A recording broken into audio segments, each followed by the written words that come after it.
Chers frères et sœurs, bonjour. En ce 4e dimanche du temps ordinaire de l'année liturgique C, la première lecture nous parle de Jérémie. Depuis le ventre de sa mère, bien avant sa naissance, Jérémie est destiné à devenir prophète, c'est-à-dire à rapporter ce que le Seigneur lui ordonne de dire en toute vérité et sincérité. Dans cette lourde mission, les persécutions ne manqueront pas, mais il les vaincra toujours, car le Seigneur est avec lui. C'est la symbolique du Christ. En effet, dans l'évangile de ce jour, Jésus est confronté à l'opposition de ses concitoyens qui ne l'accueillent pas en tant que Messie dans la synagogue de Nazareth, parce que limité à ne considérer que sa réalité humaine et familiale à cause des préjugés aveugles. Ceux-ci, c'est-à-dire les préjugés aveugles, empêchent l'esprit de voir l'évidence profonde d'une réalité et d'accepter la vérité. Alors Jésus fait remarquer qu'avoir une telle attitude discriminatoire sur base de préjugés est un manque à gagner. Il donnera 2 exemples pédagogiques qui rendront furieux ses concitoyens. Dieu a accompli le miracle de l'abondance à la veuve de Sarepta, une étrangère, par le biais du prophète Élie. Et Dieu purifiera Naaman, le Syrien, de sa lèpre par l'entremise du prophète Élisée. C'est-à-dire que Dieu se tourne aux étrangers ouverts à sa présence, plutôt qu'à Israël incrédule. De là, Jésus fut traîné hors de la ville. Ils le menèrent jusqu'à un escarpement de la colline pour le précipiter en bas. Ce traînement est un acte symbolique signifiant le sortir de la vie quotidienne, de la société, de la communauté et de tout. Dieu est donc chassé du milieu des hommes. C'est ce qui arrive quand on veut exclure Dieu de nos vies. Dieu est renvoyé au calendrier grec. Dieu est anéanti.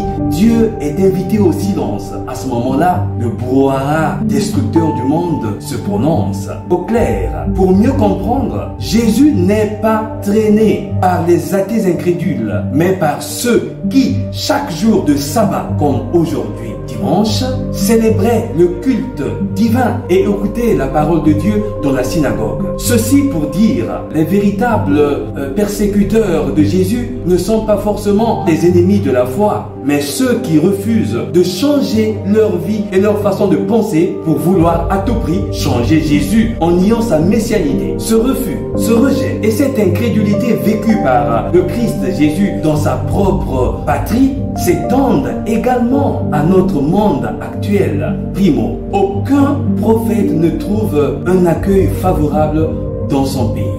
Où nul n'est prophète chez soi, comme on le dit. Cela arrivait déjà avec les anciens prophètes qui réussissaient à faire des miracles auprès des étrangers et ailleurs parce qu'ils trouvaient en eux une plus grande foi qu'auprès de leurs propres compatriotes. Dans nos familles et dans nos communautés, les gens prétendent tellement mieux nous connaître qu'ils ont du mal à voir la main de Dieu sur nous et à croire à l'inconnu du mystère. Secondo, au-delà des murs de nos familles et de nos pays, nous voyons, par exemple, certaines personnes et même les prêtres qui sont rejetés, mal accueillis ou discrédités à cause de leur provenance, de leur tribu, de leur croyance et de leur âge. C'est triste et incroyable, mais c'est pourtant la réalité à laquelle nombreux sont confrontés. Et parfois, dans nos propres familles ou communautés. Comment répondre à ce moment-là? Comment réagir? Eh bien, il faut supporter. Il faut tout supporter par amour, sans forcer les choses. Seul l'amour peut tout vaincre. Seul l'amour peut tout déstabiliser. Ceci est pour chacun et chacune de nous une invitation à s'enraciner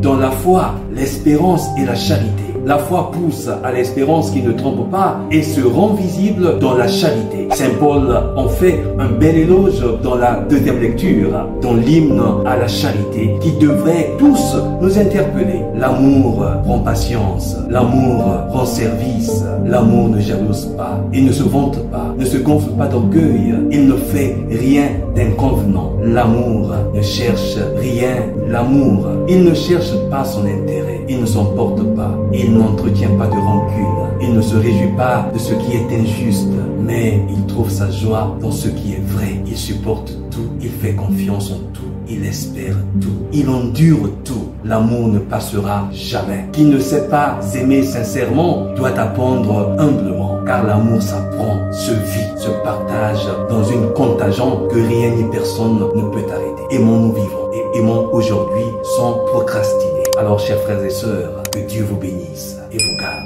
Je vous souhaite un excellent dimanche. Stephen Yanil Chesnel, serviteur inutile.